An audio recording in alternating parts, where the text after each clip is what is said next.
የደቡብ ኢትዮጵያ ክልል የአገልግሎት ቅልጣፌ የሚያፋጥነውን የመሶብ የአንድ ማዕከል አገልግሎት በተለያዩ የክልል ከተሞች እያስመረቀ ይገኛል። በክልሉ ሶስተኛ የሆነው የዲላ መሶብ የአንድ ማዕከል አገልግሎት በይፋ ተመርቆ ለአገልግሎት ክፍት ሆኗል።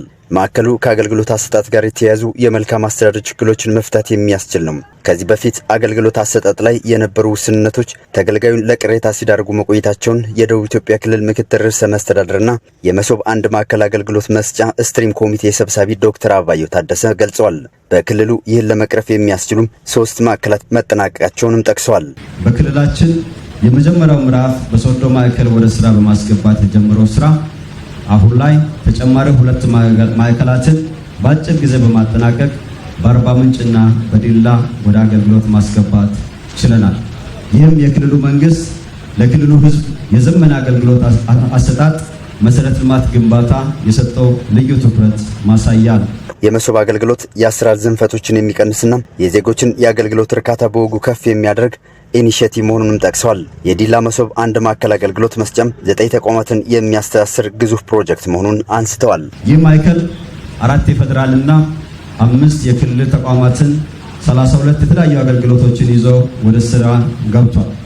የአገልግሎቶቹ ብዛት የክልላችን ሴክተር መስሪያ ቤቶች ዲጂታል የሆኑ አገልግሎቶችን ወደ ማዕከሉ ሲያስገቡ የሚጨምር በመሆኑና ይህ ማለት ደግሞ በክልላችን ነባራዊ ሁኔታ የመንግስት አገልግሎቶች በተለያዩ 6 ክላስተሮች ተበታትነው የሚገኙ በመሆኑና አገልግሎታቸውን ወደዚህ ማዕከል ማስገባት የዜጎቻችንን እንግልት እንዲቀርፍ በዚህ አጋጣሚ ጥሪ አቀርባለሁ። የክልሉ መንግስት ይህንን ፕሮጀክት እውን ለማድረግ ከ413 ሚሊዮን 167 ሺህ ብር በላይ በጀት ወጪ አድርጓል።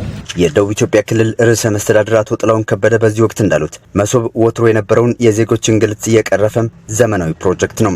ህዝባችን አገልግሎት በአንድ ማዕከል ላይ ሲሰጥ ዝቅተኛ መስፈርት አሟልቶ ከዚህ በፊት ማን ነው የነን ጉዳይ የሚያስፈጽምልኝ ማቆሶ አለ ወይ የሆነ ነገር የእጅ መንሻ ይዤ መሄድ አለብኝ ወይ የሚል ጭንቀት ወይም ደግሞ ሐሳቡ ሳይገባ ዝቅተኛ መስፈርት አሟልቶ የትኛውንም አገልግሎት ለመገልገል የሚችል እዚህ መጥቼ ተገልግዬ የራስን የግል ዓላማዬን አሳካለሁ ብሎ የሚዘጋጅ ህዝብ እንዲፈጠር ያደረገ ትልቅ በሀገራችን ዘመናዊ የመንግስትን አገልግሎት ከዘመናዊ አሳሰብ ጋር ለመላ ኢትዮጵያውያን ያደረሰ ትልቅ ፕሮጀክት ነው። ፕሮጀክቱ ከአገልግሎት አሰጣጥ በዘለል የአገልግሎት ሰጪ ተቋማትን የማዘመን ተግባር አካቶ የያዘ ስለመሆኑም አንስተዋል።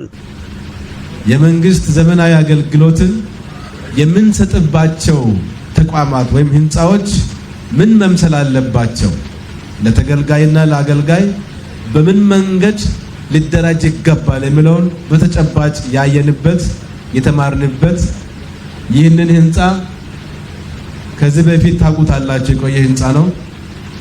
ውስጡ ገብቶ ለመገልገል ለመቆየት ብዙም አይመች ህንፃ ዛሬ ግን በእጅጉ ዘመናዊ ማራኪ ለተገልጋይም ለአገልጋዮችም እንዲሁም ደግሞ ሰው ተኮር በመሆኑ ህፃናትን ይዤ ወይ ህፃን አለኝ ቤት እንዴት ይዤ ነው የሚገለገለው ወይም አገለግለው የሚል ጥያቄም ይፈታል። የሰውን ፍላጎትን የሚያሟላ በእጅጉ ዘመናዊ የሆነ ህንፃ አሁን ላይ ለኛ ለኢትዮጵያውያን ያስፈልጋል የሚለው ህንፃዎቹ ወይም የአገልግሎት መስጫ ማዕከላት እንዴት ሊደራጁ እንደሚገባ የሥራ ፍሰቱ እንዴት መሆን እንዳለበትና ከምንም በላይ ደግሞ ከወረቀት የጸዳ ዲጂታላይዝ የሆነ አገልግሎት እቤቱ ሆኖ ሳይቸገር ሰው መገልገል የሚችል ስርዓት የተዘረጋበት የህንፃ ሁኔታው ራሱ ትልቅ ለኛ ቀጣይ ቢሮዎችን ስናደራጅ አለፍ ብሎ የራሳቸው የግል ተቋማትንም ስናደራጅ በምን መንገድ ማደራጀት እንዳለብን ትልቅ ትምህርት የምንወስድበት ትሩፋት ስለሆነ በዚህ ትልቅ ትምህርት እንወስዳለን። ቀጣይም ሌሎቻችንም በዚህ መንገድ እያደራጀ የምንሄድበት ይሆናል ማለት ነው። እንደ ኢትዮጵያ ባሉ ሀገራት የመንግስት አገልግሎት ላይ የሚታየውን መጓተትና አድሏዊነት የሚቀርፍ ኢኒሼቲቭም ስለመሆኑ እንዲሁም የደቡብ ኢትዮጵያ ክልል ሲቪል ሰርቪስ ኮሚሽን ኮሚሽነር ሀልገዮ ጅሎ የመሶብ አገልግሎት ፍትሃዊና አካታች አሰራር ለማስፈን ያግዛል ብለዋል።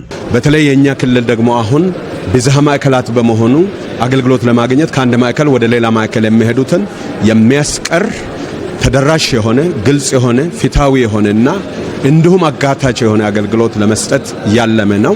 ስለዚህ ይህንን ለማድረግ እንግዲህ ለዜጎቻችን አንዱ የመንግስት አገልግሎት እና አስተዳደር ፖሊሲ ወደ መሬት ወርዶ ለወደፊት ለዜጎች ምን አይነት ሲቪል ሰርቪስ ምን አይነት አገልግሎት መሰጠት አለበት የሚለውን በአግባቡ የሚያሳይ ነው። ፕሮጀክቱ በቴክኖሎጂ የተደገፈና ለትውልድ የሚበቃ ስለመሆኑ አንስተዋል። የክልሉ ሲቪል ሰርቪስ ኮሚሽንም በዚህ ሂደት የበኩሉን እየተወጣ ስለመሆኑ አንስተዋል። ስለዚህ እኛም እንደ ሲቪል ሰርቪስ መንግስት ባስቀመጠው አቅጣጫ መሰረት አገልግሎቶችን በማሻሻል ለዜጎቻችን የሚገባቸው ክብራቸውን የሚመጥን አገልግሎት ለመስጠት ሁለንተናዊ እንቅስቃሴና ርብርብ እያደረግን አለን። አሁን በሪጂዮ ፖሊስ ወደ አገልግሎት የሚገቡ አሉ።